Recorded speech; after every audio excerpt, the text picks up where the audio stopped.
It's a good interlude between all the serious issues that are going on, and not the least of which was President Trump invoking this Alien Enemies Act to round up and deport these they're terrorists. I mean, they're here, they're not here legally, they're here illegally, and they're here to sow seeds of chaos in our society. And the question becomes, why are they here and who let them be here?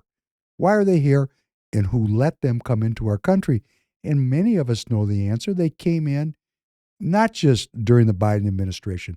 These folks have been coming in for a long time, and they've been setting up shop and distributing poisons to our youth, trading in human flesh, humanity, trading in humans, and all the other things that come with it, drugs and contraband and smuggling. It's just awful that, we've got this willingness in our political class to allow these folks in. And why is because they're needed. There are people in the political world that need these seeds of chaos in our society to accomplish their aim of destroying a free republic. Yes, it's hard for me as an American citizen to get my mind wrapped around the fact that people hate the idea of a republic, that hate the idea of a self-governing people so much that they would go to this length to destroy it, that 100,000 people a year would die from fentanyl, that there would be human sex trafficking where young people, not adults, young children, are used as inventory. So awful. Let's listen to this next clip. We're going to start with breaking news and this major court hearing that wrapped just minutes ago. And CNN's Paula Reed, who has been tracking the intense developments. Paula? Yeah, this dramatic hearing, as you said, it just wrapped a few moments ago. And the reason this is significant is because this all represents an escalation of President Trump's expansive use of executive authority and the extent to which he and his lawyers believe courts can check him. Now, this hearing covers the controversy over whether the Trump administration intentionally defied a judge's order Saturday, asking them to hold off on carrying out deportations of some migrants the U.S. has accused of being affiliated with a Venezuelan gang. The order also said that the government needed to turn around any planes that were already in the air. So today the judge called a hearing demanding to know why that didn't happen. Now, during this high-stakes hearing, the judge was clearly not happy with the Justice Department's responses. The judge was shaking his head, clearly frustrated, as he demanded answers about why they didn't comply. And the judge insisted when they argued that they did not need to comply because some of these planes were already out of U.S. airspace, he said, it's clear his powers do not lapse at the continent's edge. The judge summed up how he viewed the Justice Department's argument, saying, we don't care. We'll do what we want. Now, the government disagreed with that assessment. We didn't get a ruling or sort of anything conclusive like sanctions or anything today, but the Justice Department did get some homework. At the outset, the judge said today was all about gathering information. But that proved to be difficult because the Justice Department refused to answer a lot of factual questions that the judge had about these flights, who was on them, what time they landed.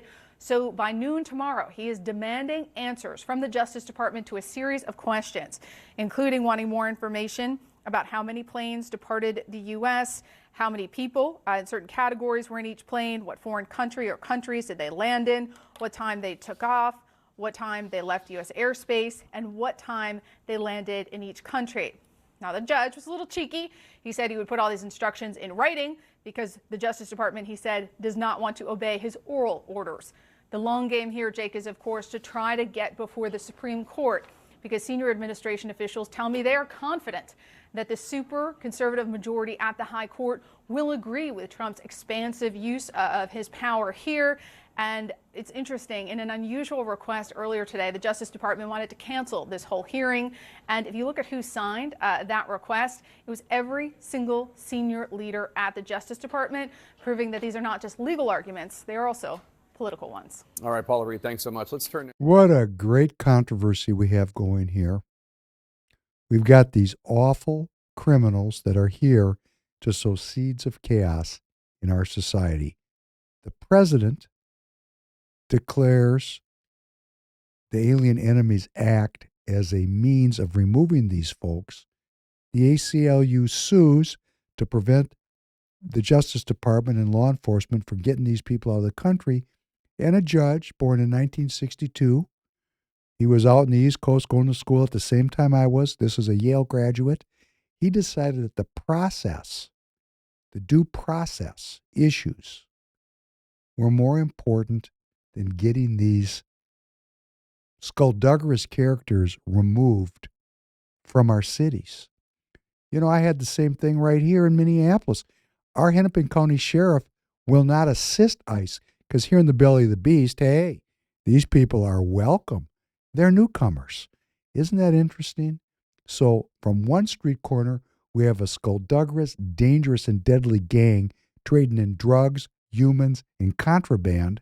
And from another street corner, they're newcomers deserving due process. Well, you know, you're a listener, you're a viewer of the John Fredericks Radio Network. I'm going to leave it for you to decide. All of us have to make our own mind up about this because now we have the fixins for a constitutional crisis. Because the Justice Department and President Trump has told this judge, frankly, to go bite a hog in the ass. That he is not going to get in the way of removing these people because they're dangerous, and the president sees his role primarily as protecting the people, the citizens of the United States, not the folks that are here without any reason to be here. So now we've got another aspect of the New World Order, of the post-World War II Democrat liberal order being called into question, the Sturm und Drang back and forth, the idea being that anyone can come to the United States legally or illegally, that people deserve to be here, that there are no illegal immigrants, that there's just immigrants, and that our society is based on immigration.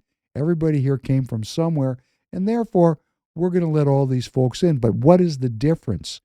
This was weaponized migration, not an organic, natural migration. These people have been driven into the United States by policy, by world policy, World Bank policy, IMF policy, United Nations policy. They've been organized. Remember when President Biden said, come on in, we want you to come? And they came in the millions. And President Trump sees this as a threat to the viability of our country. And frankly, so do I. I'm a believer in the rule of law, but I'm not in the mode where I believe in the rule of lawyers. There's a difference between rule of law and rule of lawyers. And here we are in a constitutional crisis, the executive branch in conflict with the judicial branch over what? The due process due to terrorists and how we're going to get them out of our cities and protect our children from their activities. Wow. Whoever thought we'd be in this place? Let me say it again. Wow. Tom Homan said it the best. We don't care about the judges. We're getting these people out of our country.